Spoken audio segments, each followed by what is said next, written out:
Today's video tutorial: Citroen C1 battery replacement and upgrade, or Peugeot 107 battery replacement, or Toyota Aygo battery replacement.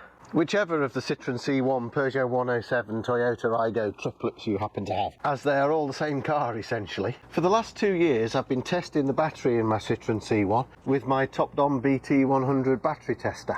What's truly amazing is that this battery is still the original factory fitted battery from 13 years ago. Yes, 13 years. It's now at the point where it's only maintaining about 40% charge, and my smart charger will no longer charge it any further. So time to change it before it fails on my wife when she's away from home and alone. That's just hassle we do not need. Before we can physically change the battery over, you have to buy a new one first. So you need to know, what size battery does my Citroen C1 need? The standard fit battery for the 1 litre petrol engine in all 3 variants is a Type 202, which has an ampere rating of 42 amp hours and a CCA of 390 amps. It's a pretty small battery, but of course it's a pretty small engine and very easy to start even in the winter. The diesel variants all take an ever so slightly larger battery, a Type 012, a 45 amp hour capacity rating and a 400 or so amps CCA.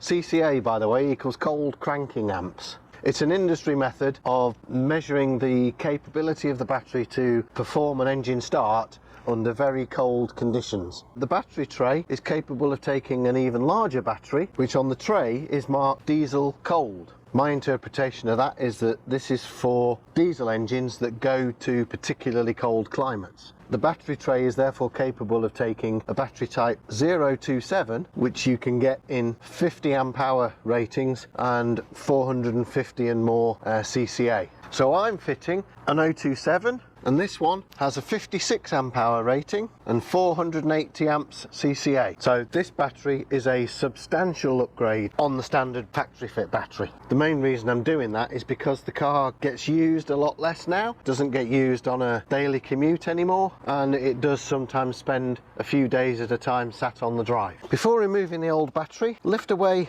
the cover on the positive terminal, and I have previously discussed in another video, which I'll link in the description, how important it is to keep the top of the battery clean. Whilst the terminals are connected to the old battery, give them a clean with a nylon brush, an old toothbrush will do, and some brake cleaner, only because it's easier to do when they're held in place like this. Wipe up any excess. The reason why I'm using brake cleaner and not electrical contact cleaner is because the brake cleaner dissolves whatever grease or petroleum jelly products that you've used to cover the terminals with very easily, and also it dries off very quickly. With a 10mm spanner or socket, undo the nut holding the negative terminal and remove the negative first.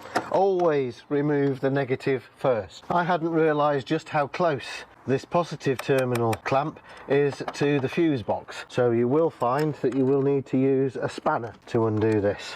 Now, if like me you find that the clamp is difficult to lift off because it's kind of bitten its way onto the terminal, undo the nut a little bit further and with a flat blade screwdriver prise open the clamp and it should come off. Give the clamp a clean and move the leads out of the way.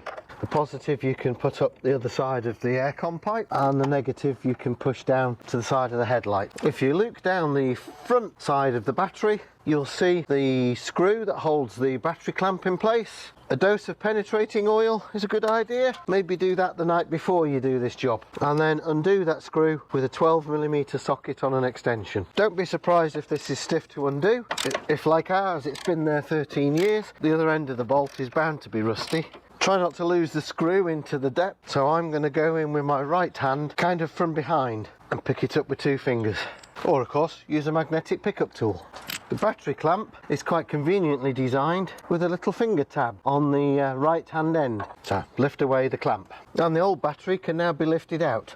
I found it easier to slide the battery to the right and then it just lifts out easily. Get rid of that penetrating oil that I've just been spraying about and excess dirt. Whilst you've got the battery out, this is a good time to completely remove the battery tray from the vehicle and give it a good clean down. It's a pressed steel part, it's bound to be showing signs of a bit of rust, so take it out, clean down any rusty bits and maybe repaint it. Next to the battery here, or behind the battery when it's installed, which I didn't know was here myself until I just spotted it, is an earth point which is just starting to corrode a little. Now, corroded earth points do cause all sorts of electrical gremlins, so again, probably a good opportunity to disconnect and clean that up. I'll do another video on removing the battery tray and cleaning up that earth point, because there's a big black cloud overhead and I've got a feeling it's about to tip down on me. With a small brass or steel brush, give the inside of both battery terminals a good clean to make sure that the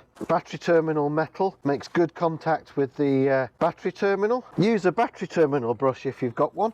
I'll link to something in the description. No need to go mad, but just get it so that it's a little bit shiny. Also, while you're here, clean and inspect where the starter cable comes into the positive terminal, and indeed the earth cable comes into the negative terminal. Make sure there's no signs of corrosion or of the cable breaking up at the point it connects with the terminal. Again, loose terminals or corrosion here can cause problems starting. I've actually got that problem on my Saab, so I will be doing a video about replacing battery cables soon. The battery clamp screw that I mentioned was rusty. I took it into the garage, put it in the vise and gave it a good clean in the threads and on the head with a wire brush and a drill. And I've also run an M8 tap down the weld nut that this goes into. When I put it together, I shall put some silicone grease on it to try and keep the rust at bay. And now we can bring the new battery into position. Push the battery towards the suspension turret tower into the battery tray to be held down by the shape of it, and you can return battery clamp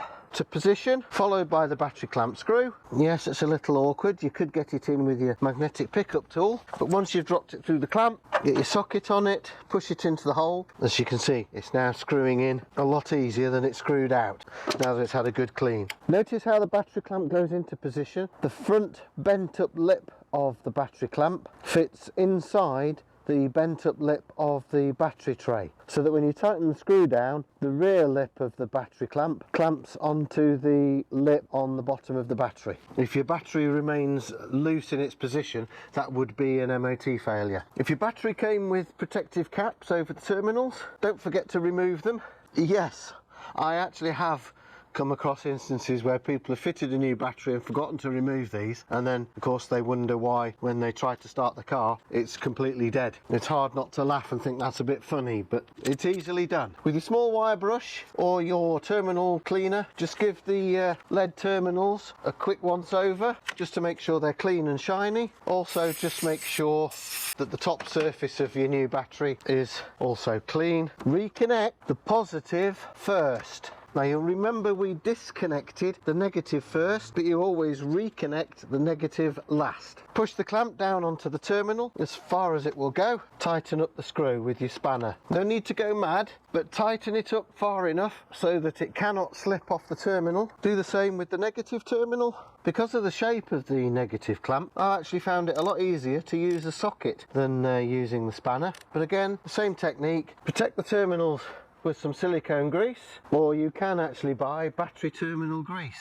Bring the positive terminal cover into place, and do the same with your negative. Quite why it is that negative terminals never have a cover on them, just to help keep the dirt and muck off, I have no real idea, I'm afraid. As promised, here comes the rain. If you got value from this video, please consider supporting the channel. I've put some information about how you can do that in the description, and I shall see you next time.